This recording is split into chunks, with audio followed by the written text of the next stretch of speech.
जय श्री राम दोस्तों, मैं हूं उत्कर्ष, आपका स्वागत करता हूं आपके यूट्यूब चैनल में। आशा करता हूं आप सभी अच्छे होंगे और इन्वेस्टिंग कर रहे होंगे। आज के इस वीडियो में हम बात करने वाले हैं 3 स्मॉल कैप म्यूचुअल फंड्स की। ये जो स्मॉल कैप म्यूचुअल फंड्स हैं, इन्होंने पिछले कुछ सालों में अच्छा रिटर्न दिया है। तो क्या अब इन फंड्स में इन्वेस्ट करना चाहिए? क्या ये फंड्स वाकई अच्छे हैं या फिर इसमें कोई झोल है? इन फंड्स की सारी अच्छे पॉइंट्स और सारे बुरे पॉइंट्स इस वीडियो में डिस्कस करूंगा मैं आपके साथ। तो वीडियो को पूरा देखिएगा। देर ना करते हुए शुरू करते हैं आज का वीडियो।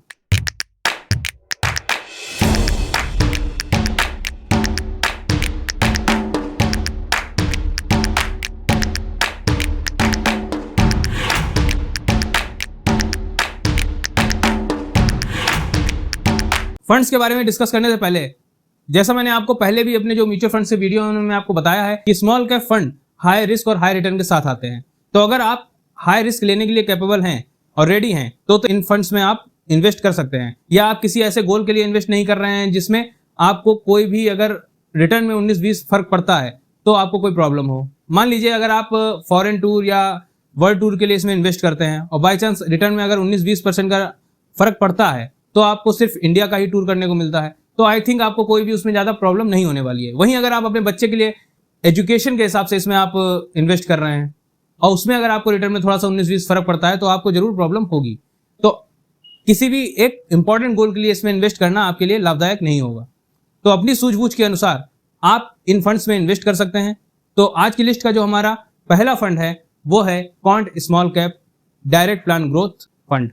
यह फंड जनवरी 2013 में शुरू हुआ था। 10 साल पूरे हो चुके हैं इस फंड को। जैसा मैंने आपको बताया कि मेरा कोई भी फंड लेने का क्राइटेरिया हमेशा 10 साल के डेटा को एनालाइज करने के बाद ही रहता है। तो ये भी फंड हमारा 10 साल पूरा हो चुका है। अगर इसके एसेट अंडर मैनेजमेंट की बात करें तो 8,075 करोड़ का एग्जिट लोड 1% का लग रहा है इसके ऊपर।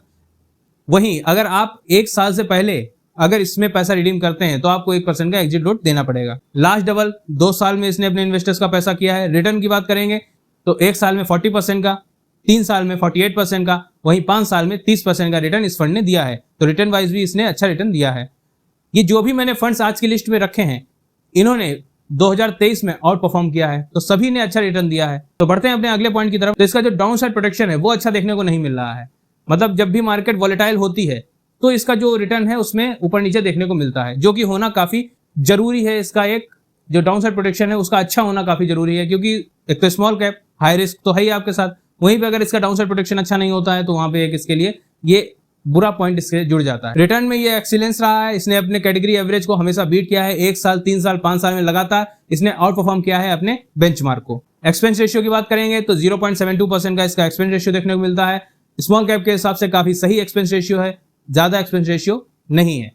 तो ये तो था क्वांट स्मॉल कैप फंड। बढ़ते हैं अपने अगले फंड की तरफ जो है Nippon India small cap direct plan growth fund. ये फंड भी जनवरी 2013 से शुरू हुआ था। 10 साल इस फंड को भी कंप्लीट हो चुके हैं। अगर इसके एसेट अंडर मैनेजमेंट की बात करें तो 36,540 करोड़ का इसका AUM हो जाता है। एग्जिट लोड इसके ऊपर भी 1% का लग रहा है। लास्ट डबल इसने भी अपने इन्वेस्टर्स का पैसा 2 साल में किया है। रिटर्न वाइज देखेंगे तो 1 साल में 37% का, 3 साल में 44% और 5 साल में 25% का रिटर्न इस फंड ने दिया है। रिटर्न वाइज ये फंड भी एक्सीलेंस है, काफी अच्छा इसने रिटर्न दिया है अपने इन्वेस्टर्स को। तो डाउन साइड प्रोटेक्शन जहां मेरे पहले फंड की भी अच्छी नहीं थी, वहां दूसरे फंड की भी डाउन साइड प्रोटेक्शन अच्छी नहीं है। बट ओवरऑल अगर रिटर्न वाइज बात करेंगे तो काफी सही देखने को मिला है। तो जैसा मैंने आपको पहले भी बताया था, क्योंकि स्मॉल कैप का ये फंड है तो हाई रिस्क हाई रिटर्न तो रहेगा ही। अगर आपको रिटर्न हाई चाहिए तो आपको रिस्क भी हाई करना ही पड़ेगा। एक्सपेंस रेशियो की बात करेंगे तो 0.72% का देखने को मिलता है। इस फंड ने भी हमेशा बीट किया है अपने कैटेगरी बेंचमार्क को। तो बढ़ते हैं अपने अगले फंड की तरफ जो कि आज की लिस्ट का हमारा लास्ट फंड है HDFC small cap direct plan growth fund. यह फंड भी जनवरी 2013 में शुरू हुआ था। 10 साल कंप्लीट हो चुके हैं इस फंड को भी। अगर इसके एग्जिट लोड की बात करेंगे तो 1% का इसके ऊपर भी एग्जिट लोड लग रहा है। अगर एसेट अंडर मैनेजमेंट की बात करें तो 22,560 करोड़ की AUM है इसकी। इसका जो एक्सपेंस रेशियो है वो 0.75% का है। रिटर्न वाइज बात करें तो 1 साल में 42% का, 3 साल में भी 42% का, वहीं 5 साल में 20% का रिटर्न दिया है HDFC स्मॉल कैप फंड ने। रिटर्न वाइज देखें तो ये एवरेज की कैटेगरी में आता है, वहीं डाउन साइड प्रोटेक्शन में भी ये एवरेज की कैटेगरी में आता है। मतलब रिटर्न भी इसने काफी अच्छा नहीं दिया है और डाउन साइड प्रोटेक्शन भी एवरेज है, लेकिन इसने अपने कैटेगरी एवरेज को लगातार 1 साल, 3 साल और 5 साल में बीट किया है।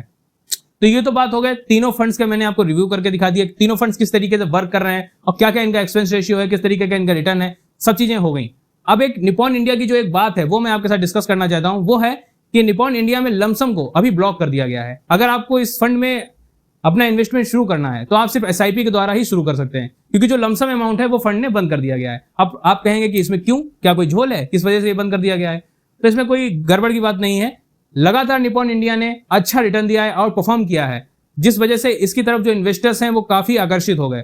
वो लगातार इसमें इन्वेस्टमेंट बढ़ा रहे थे, जिसकी वजह से जो इसका एवीएम है वो लगातार बढ़ रहा था, तो जो कि क्राइटेरिया के हिसाब से, स्मॉल कैप के हिसाब से थोड़ा सा ज्यादा हो जाता है। तो इसीलिए फंड ने, जैसा कि टाटा स्मॉल कैप ने अपने फंड्स में लमसम को बंद किया था, उसी के हिसाब से इसने भी अपने फंड्स में जो लमसम अमाउंट है वो लेना बंद कर दिया है। लेकिन आप अगर इन्वेस्ट करना चाहते हैं तो आप एसआईपी में इसमें इन्वेस्ट कर सकते हैं, तो कोई इसमें घबराने की बात नहीं है। तो ये तो बात हो गई तीनों फंड्स की, क्या इनमें प्रोज हैं और क्या इनके कॉन्स हैं, सब मैंने आपको समझा दिए। आपको ये फंड्स कैसे लगे कमेंट में जरूर बताइएगा। वीडियो अच्छा लगा है तो वीडियो को लाइक करिएगा, चैनल को सब्सक्राइब करिएगा और अपने दोस्तों के साथ जरूर इसको शेयर करिएगा, जिससे उनको अच्छे अच्छे फंड्स और अच्छे अच्छे वीडियोस की नॉलेज मिलती रहे। धन्यवाद।